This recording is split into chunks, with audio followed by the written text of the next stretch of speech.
এতটুকুই। আচ্ছা, Valentine day English, Bangla হচ্ছে ভালোবাসা দিবস। আচ্ছা, পৃথিবীর কোন ডিকশনারিতে আছে রে ভাই ভ্যালেন্টাইন ডে এর বাংলা মানে হয় ভালোবাসা দিবস? আমার তো আজ পর্যন্ত কোনো ডিকশনারিতে পাইনি। আপনি অক্সফোর্ড দেখেন, ক্যামব্রিজ দেখেন, যত বিশ্বের আধুনিক ইংরেজি ভাষা একটু বাংলা ভাষায় যতগুলো ডিকশনারি আছে, একটা ডিকশনারি থেকে দেখাতে পারবেন ভ্যালেন্টাইন ডে এর বাংলা মানে হয় ভালোবাসা দিবস? আমি যতটুকু বুঝি ভালোবাসা দিবসের ট্রান্সলেশন ইংরেজিতে করলে হবে লাভ ডে, ইন্টারন্যাশনাল লাভ ডে, ওয়ার্ল্ড লাভ ডে, এগুলোই হবে। কিন্তু ভালোবাসা দিবস কিভাবে হয়ে গেল রে ভাই? কিভাবে হলো এটা ভালোবাসা দিবস? আরে ভালোবাসা দিবস না রে ভাই, আমাদের মুসলমান তরুণরা আজকে ভালোবাসা দিবস পালন করছে। 14ই ফেব্রুয়ারি গার্লফ্রেন্ডকে গিয়ে প্রপোজ করছে, ও মনে করছে ভালোবাসা দিবস। আরে এটা খ্রিস্টানদের অনুষ্ঠান, আর ধর্মীয় অনুষ্ঠান। কেউ যদি বলে সরস্বতী পূজা এটা হচ্ছে মানে বিদ্যার দেবী, হিন্দু দাদারা মানছে, তারা মানুষ, সমস্যা নাই, তাদের ধর্ম। কিন্তু মুসলমান, আপনি যদি সরস্বতীকে যদি মনে করেন যে বিদ্যার দেবী, তো ঈমান আছে না গিয়েছে? ঈমান থাকবে? আর ঈমান তো আপনার থাকবে না।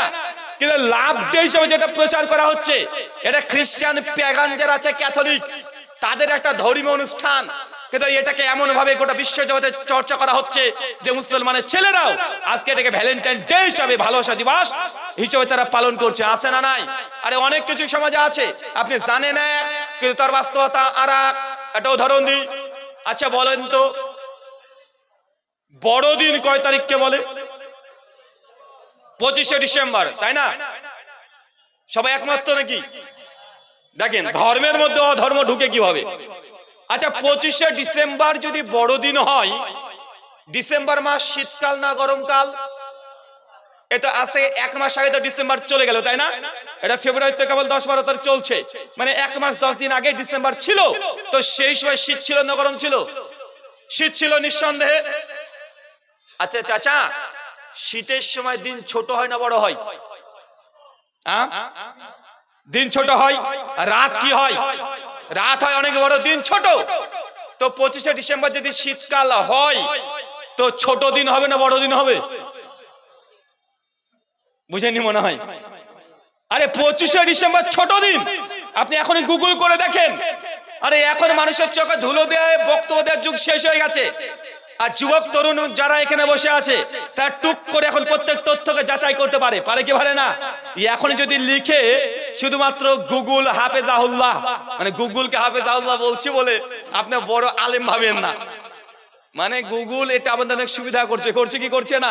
আল্লাহকে হেফাজত করুক, দোয়া করলাম, এখান থেকে যত খারাপ জিনিসগুলো আছে আল্লাহ এগুলোকে তুলে নিক। গুগলকে যদি এখন প্রশ্ন করেন যে গোটা বিশ্বের মধ্যে সবচাইতে ছোট দিন কয় তারিখ, বলে 22শে ডিসেম্বর। কোন তারিখ? 22শে ডিসেম্বর। আর বড়দিন কোনটা? আরে বড়দিন হবে গ্রীষ্মকালে। আরে গরমের সময়তে 22শে জুলাই হচ্ছে সবচাইতে বড় দিন হয়, আর 22শে ডিসেম্বর ছোট দিন। তো 25শে ডিসেম্বর ছোট দিন না বড় দিন? ছোট দিন। গোটা বিশ্বে কি প্রচার করা হচ্ছে? বড়দিন প্রচার হয় কি হয় না? এটা হচ্ছে সরিষার মধ্যে ভূত, ধর্মের নামে অধর্ম। গোটা বিশ্ব জগতে খ্রিস্টানরা 25শে ডিসেম্বর তারা জিজাস খ্রিস্টের জন্মদিবস পালন করছে, করছে কি করছে না?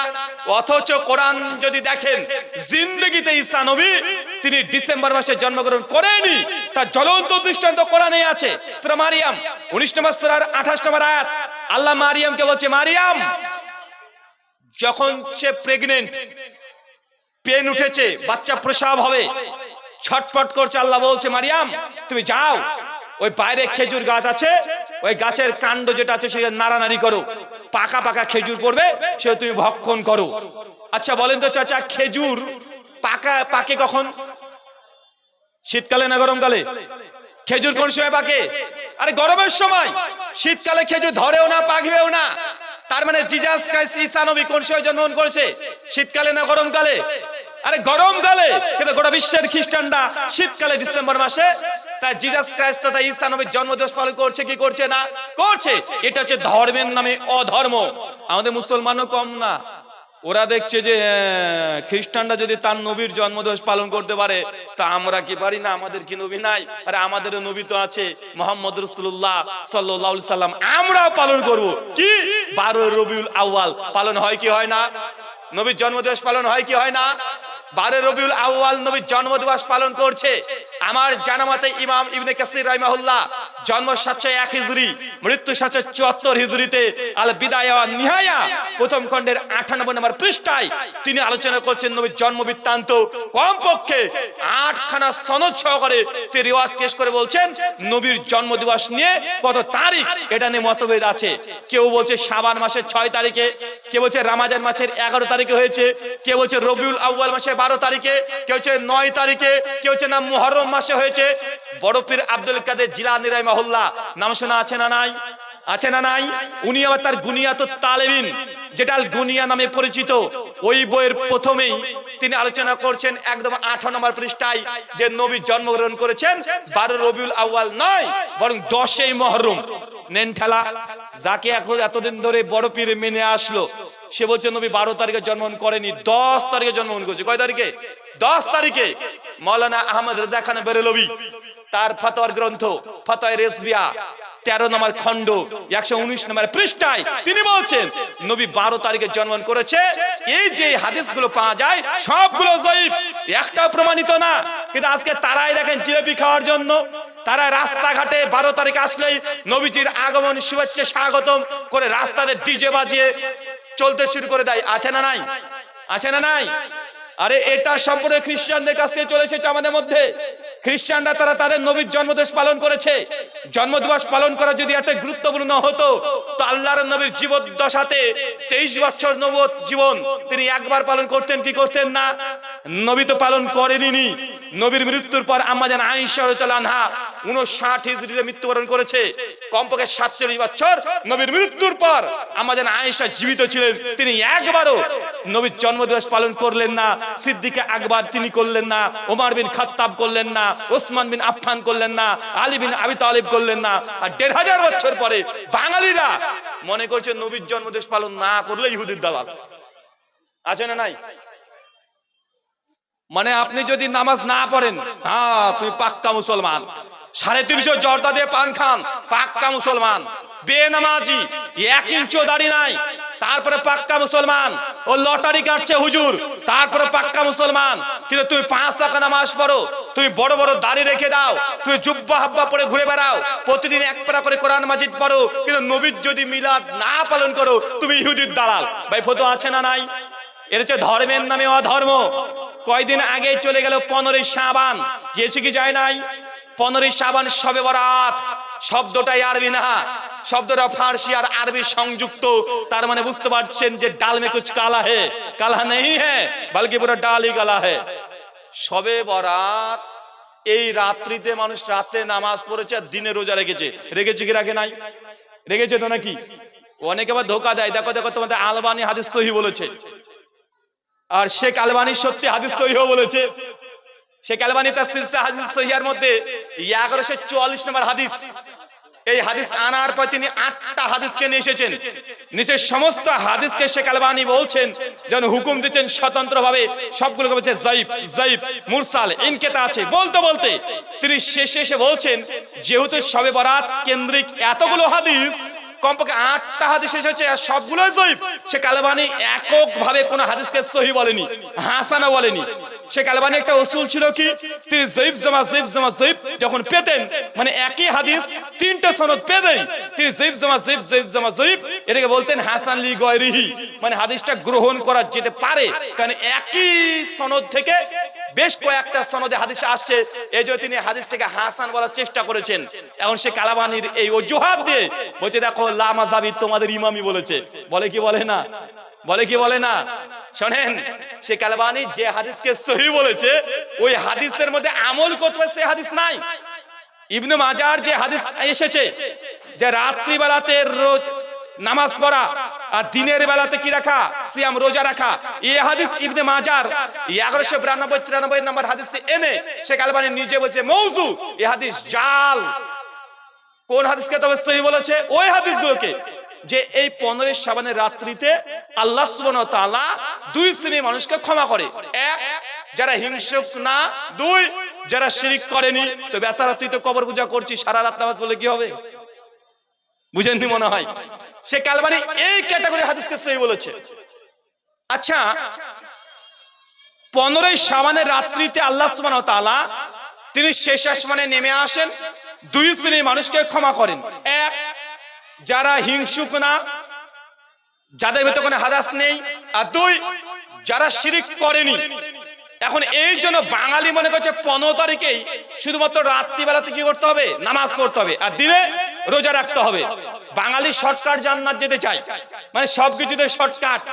আমাকে কয়েকদিন আগে একজন মেসেজ পাঠিয়েছে হোয়াটসঅ্যাপে, লিখেছে A-S, এখন আমাকে বুঝে নিতে হবে আসসালামু আলাইকুম দিয়েছে, বুঝেনি মনে হয়, মানে সালামটা এখন শর্টকাট, মানে হাইফেন দিয়ে এস পাঠিয়ে দিয়েছে, মানে আমাকে বুঝতে হবে যে উনি ওকে সালাম দিয়েছে, আমাকে এখন উত্তর দিতে হবে ডাব্লু, তারপরে ও দিয়ে ছেড়ে দিতে হবে, মানে আজিব মানে বাঙালি আমরা। শোনেন, 15 শাবানের রাত্রিতে যে আল্লাহ শুধু শেষ আসমানে নেমে আসে তা না। আল্লাহ সুবহানাহু ওয়া তাআলা সহিহুল বুখারী 1137 নম্বর হাদিস, তিনি প্রত্যেক রাত্রিতেই তিনি শেষ আসমানে নেমে আসেন, আর আল্লাহ বলতে থাকেন, কে আছে বান্দা যারা আমার কাছে ক্ষমা চাইবে আমি তাদেরকে ক্ষমা করব। তো আল্লাহ তো প্রত্যেক রাতেই আসে 365 দিন, তোমার 15 শাবান স্পেশাল কি হলো? কথা মনে বুঝেননি? যেই জন্য এই কিছু মানুষ রাত জাগছে কষ্ট করে, রাত তো জাগে না, ওই রাস্তা রাস্তা ঘুরে বেড়ায়, ওই ছেলেগুলো ঘুরে বেড়ায়, মেয়েগুলো ঘুরে বেড়ায়, আর মসজিদে খিচুড়ি রান্না চলছে। একদম নামাজ যে কয়জন পড়েছে তো পড়েছে, পড়ার পর খিচুড়ি টেচুড়ি খেয়ে বাড়িতে গিয়ে ঘুমাচ্ছে, ফজর ঘুমের মধ্যে হচ্ছে, হয় কি হয় না? অথচ যে ফজিলতের জন্য 15 শাবান, যদি শেখ আলবানী যে হাদিসকে সহিহ হাসান বলেছে মেনে নিই, তারপরে শেখ আলবানী এমন কোন হাদিসকে সহিহ বলেনি যেখানে আমলের কথা আছে। শুধু 15 শাবান এটা বরকতপূর্ণ রজনী এতটাই বলেছে। তো শুধু 15 শাবান তো না রে ভাই, 365 দিনে আল্লাহ নিজ আসমানে নেমে আসে, আল্লাহ ক্ষমা করতে আসে, আল্লাহ আপনাকে ডাকে যে কে আছে বান্দা যা দিনে গুনাহ করেছো রাত্রি ক্ষমা চাও, আমি আল্লাহ ক্ষমা করে দেব। যে রাত্রে গুনাহ করেছো তুমি ক্ষমা চাও, আমি ক্ষমা করে দেব। আল্লাহ 365 দিন করে, কিন্তু বাঙালি ধর্মের নামে অধর্ম করতেই হবে, তার জন্য দেখেন একটা দিনকে ফিক্স করে নিয়েছে কি নাই? সহিহ বুখারী কিতাবুস সালাতুত তারাবি হাদিস নাম্বার 2011, আল্লাহ নবী বলছেন যে রমাজানের শেষ দশকে লাইলাতুল কদর অন্বেষণ করো। যদি লাইলাতুল কদর যদি জীবনে একবার পেয়ে যান, হিসাব করলে দেখা যায় প্রায় 82 বছরের নেকি এক রাত্রিতে পেয়ে যাবেন। আল্লাহ নবী শেষ 10টা দিন জাগতে বলেছেন। চাচা কয়দিন? শেষ 10টা দিন। আর নবীটা আমলও করতেন। তিনি শেষ দশকে তিনি ইতিকাফ পেয়ে যেতেন। কিসে যেতেন? ইতিকাফ, মানে মসজিদে ঢুকে যেতেন, তারপরে বের হতেন না, মসজিদে থাকতেন, ইতিকাফ। লাইলাতুল কদর তিনি নেবেন। আল্লাহ নবী দেখছেন যে না উম্মতের জন্য কঠিন হয়ে যাচ্ছে, নবী তখন শর্ট করে দিলেন, শেষ 10টা দিন না সম্ভব যদি হয় তাহলে বেজোড় সংখ্যক রাত্রিগুলোতে তুমি জাগো। 21 রমাজান, 23 রমাজান, 25 রমাজান, 27 রমাজান, 29 রমাজান, বেজোড় সংখ্যক দিন। বাঙালি এখন শর্টকাট জান্নাত যাবে, ওর এতদিন 5 দিনে ওর হবে না, 5 দিনে খুব টাফ কঠিন হয়ে যায়, এমন করে নিয়ে 27 রমাজান আছে না নাই? কথা বলেন। বলছি না যে 27 রমাজান জায়েজ না, আরে নবী তো বলেন শেষ 5টা দিনে লাইলাতুল কদর হতে পারে, 27 রমাজানও হতে পারে, 23 রমাজানও হতে পারে, 25ও হতে পারে, আবার 21ও হয়ে যেতে পারে। কিন্তু বাঙালি ফিক্সড করে নিয়েছে না 27এই জাগতে হবে। আছে না নাই? এই যে শর্টকাট বাঙালি, মানে আমরা খুব সহজেই আমরা জান্নাত যেতে চাই। আরে আবু সাঈদ খুদরি রাদিয়াল্লাহু আনহু বলছেন, নবীকে যখন আমি জিজ্ঞাসা করলাম যে এই মানে লাইলাতুল কদর কোন রাত্রিতে, আল্লাহ নবী বলছেন এই তারিখটা আমাকে আল্লাহ জানিয়ে দিয়েছিলেন। কে জানিয়েছিল? আল্লাহ নবীকে জানিয়ে দিয়েছিলেন কয় তারিখে কয় তারিখে লাইলাতুল কদর হবে। নবী বলছেন আমি স্বপ্নতে দেখলাম, আল্লাহ আমাকে জানিয়ে দিয়েছে, কিন্তু আমি ভুলে গেলাম। আগে ভুলিয়ে দেওয়া হয়েছে, কারণ নবী এই আশঙ্কাই করছিল যদি ডেটটা বলে দেয় বান্দা ওই তারিখে ইবাদত করবে, বাকি দিন ঘুমিয়ে কাটিয়ে দিবে। কিন্তু নবী যেই ভয়টা করলেন উম্মত সেটাই করে বসলো। নবী যেই জন্য তারিখ বললেন না, কারণ যদি বলে দেয় 23 রমাজান লাইলাতুল কদর হবে, তা আমরা শেষ 10 দিন আর জাগবো না, আমরা অলস। এই যে নবী ডেটটা আমাদেরকে জানালেন না, তাকেও জানানো হয়েছে, আল্লাহ ভুলিয়েও দিয়েছে যারা উম্মত অলসতা না করে। আরে 82 বছরের নেকি নেবেন, এই শেষ 10টা দিন আপনি জাগতে পারবেন না। কিন্তু যেই কারণ নবী জানাননি উম্মত ছেড়েকে আঁকড়ে ধরেছে। আছে না নাই? চাচা সমাজে এমন শত শত মাসালা আছে, যেটা কোরআন হাদিসে আছে এক, আমরা বুঝি আর এক, আর করি আর এক। দেখবেন, চলেন আরেকটা আপনাকে উদাহরণ দিই। আচ্ছা বলেন তো, আশরাফুল মাখলুকাত এই শব্দ পরিচিত?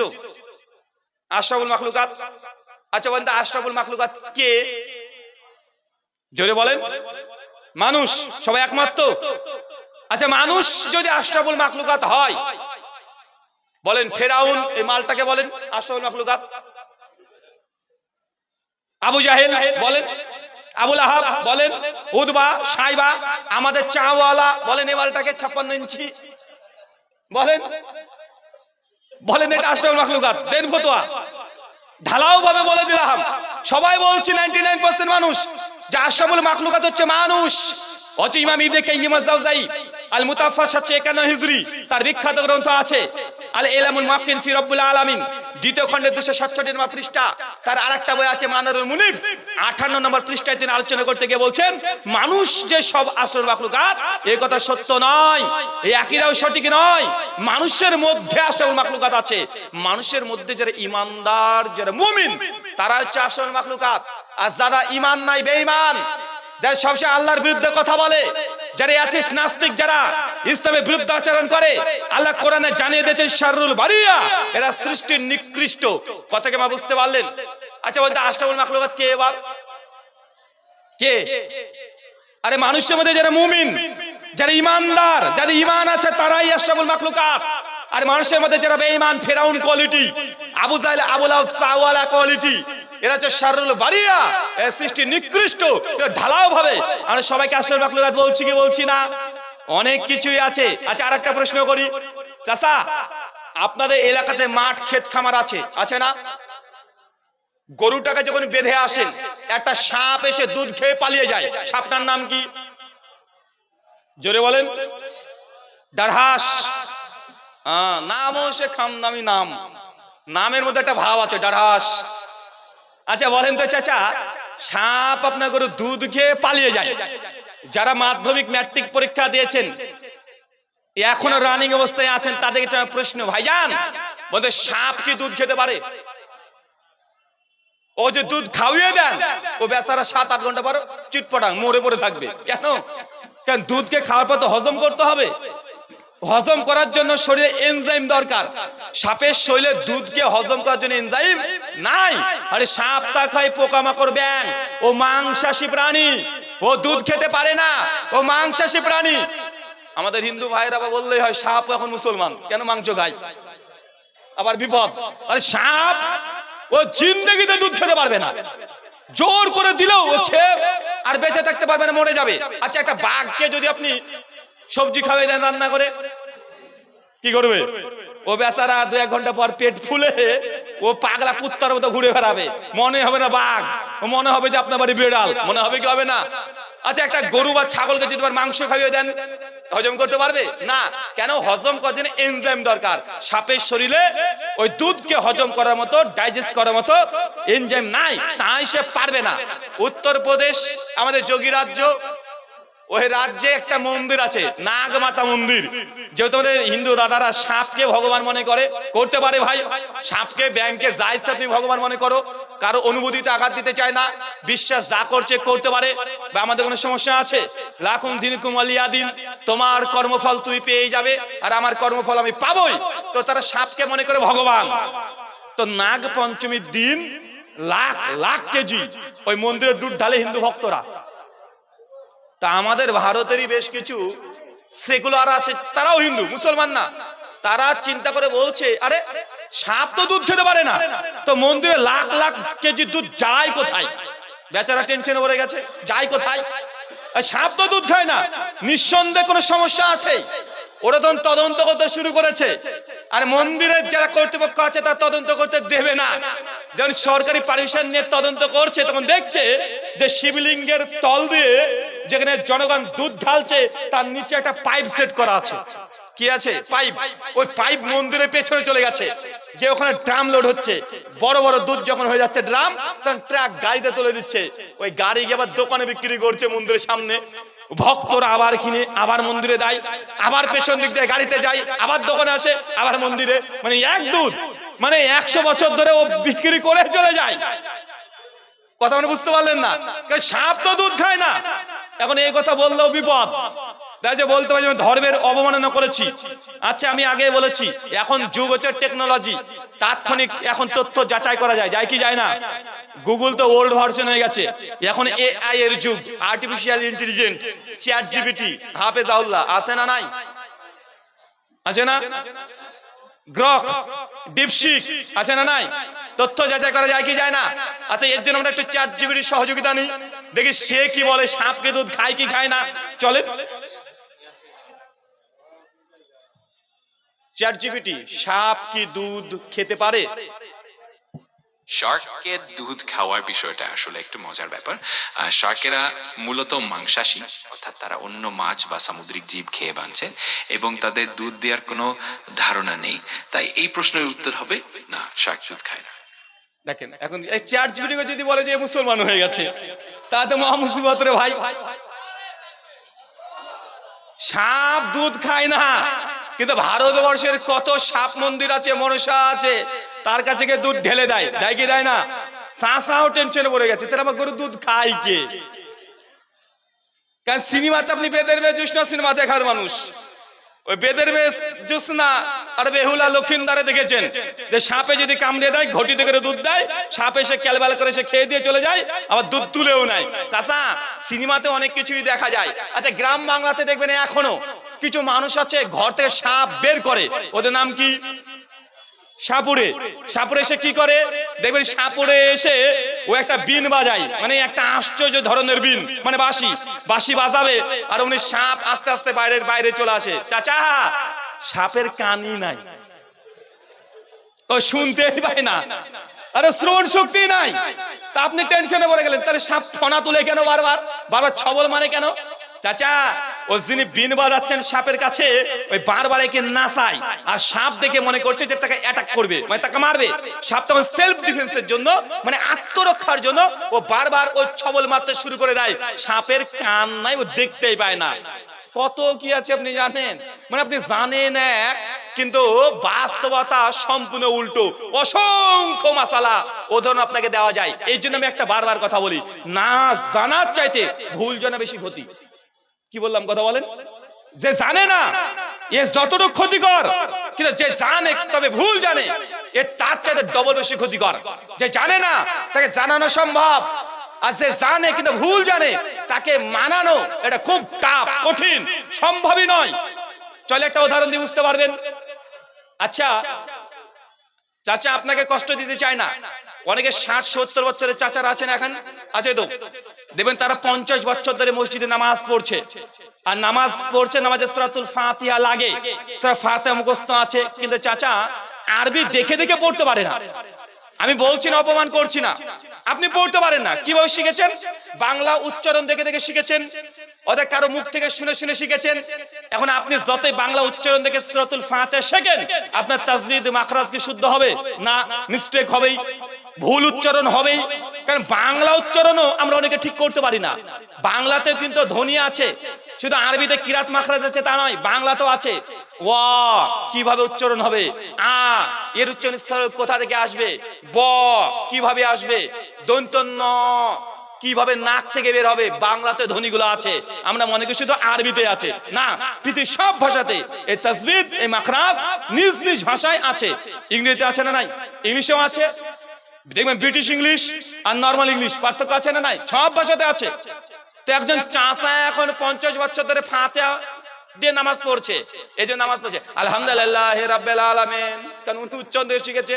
চাষা, অপমান করছেন আপনাকে, এটা রিয়েলিটি, বাস্তবতা এটাই।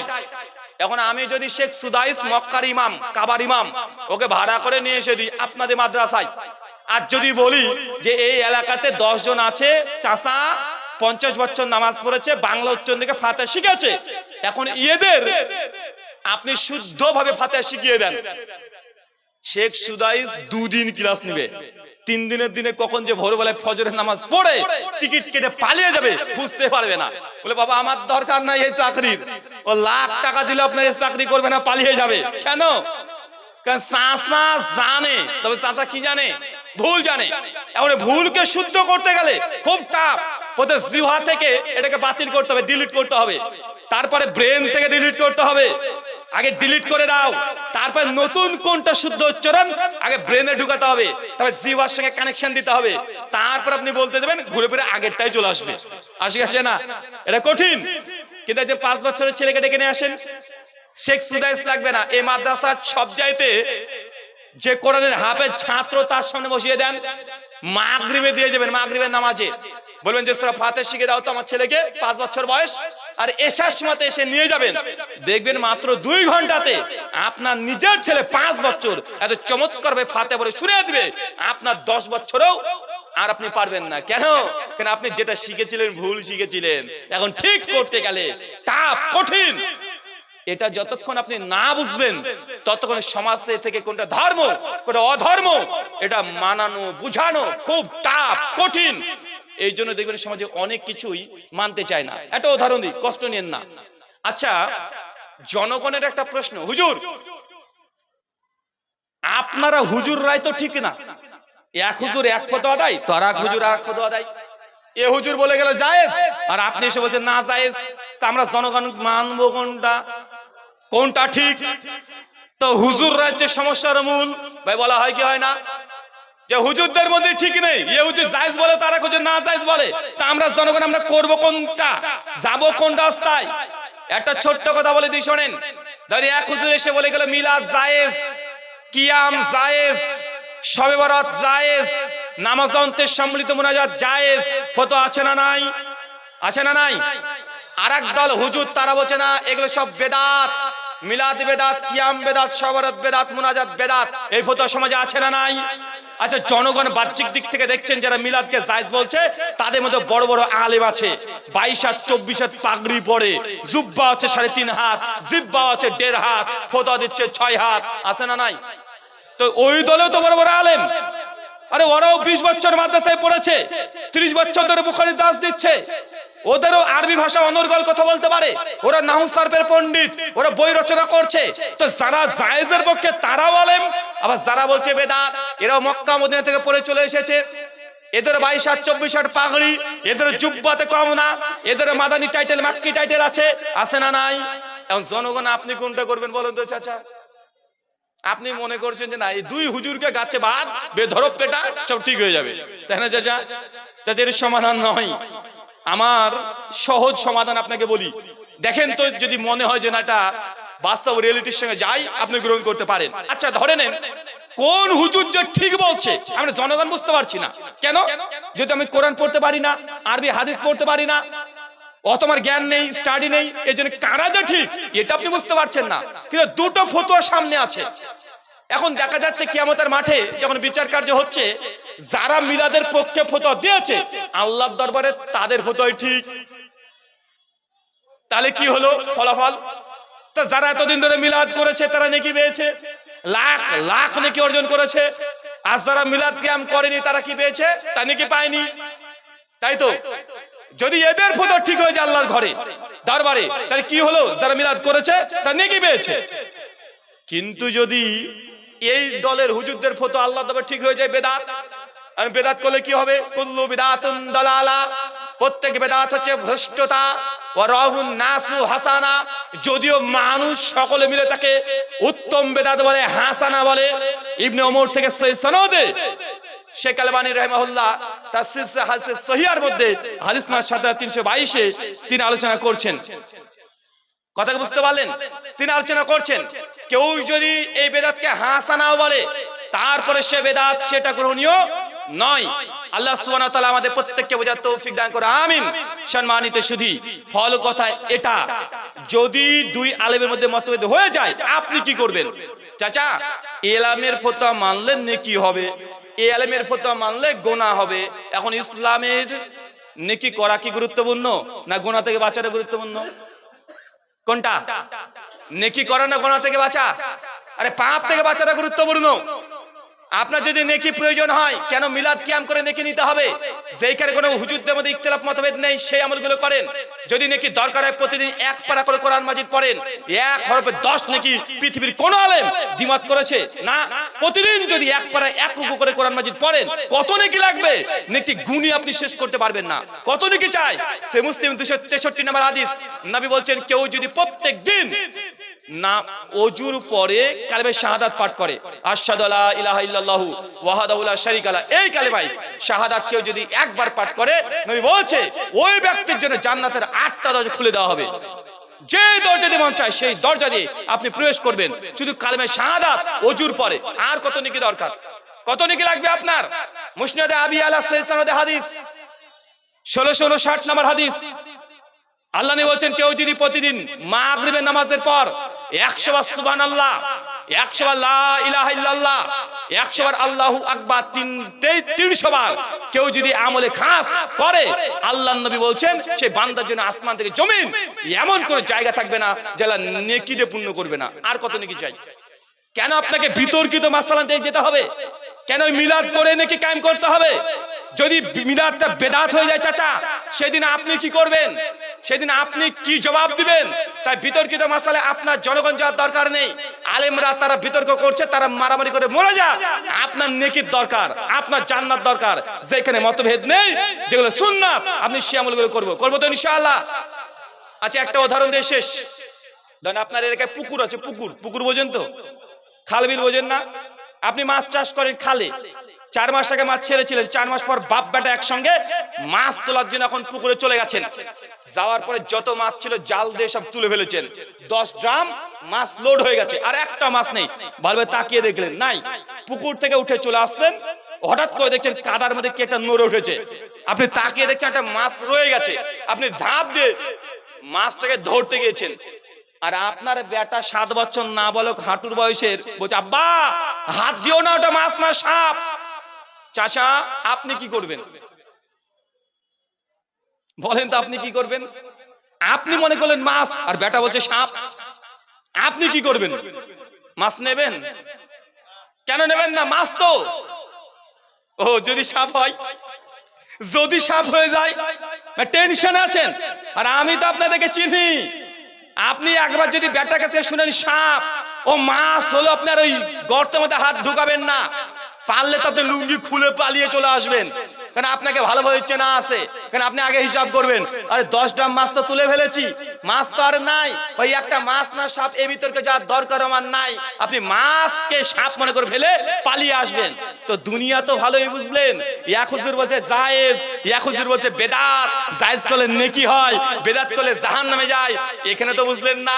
এখন আপনি তারপরে যদি মিলাদ কিয়াম মুনাজাত, এই বেদাত যেগুলো আলেমরা বলছে, এই আমল করতে চান, আপনি যদি ইচ্ছা করে সাপের কামড় খেতে চান, খান, আমার কিছু করার নেই। শুকরান, জাযাকাল্লাহু খায়রান, বারাকাল্লাহু ফিকুম, ওয়া মা আলাইনা ইল্লাল বালাগ। আসসালামু আলাইকুম ওয়া রাহমাতুল্লাহি ওয়া বারাকাতুহু।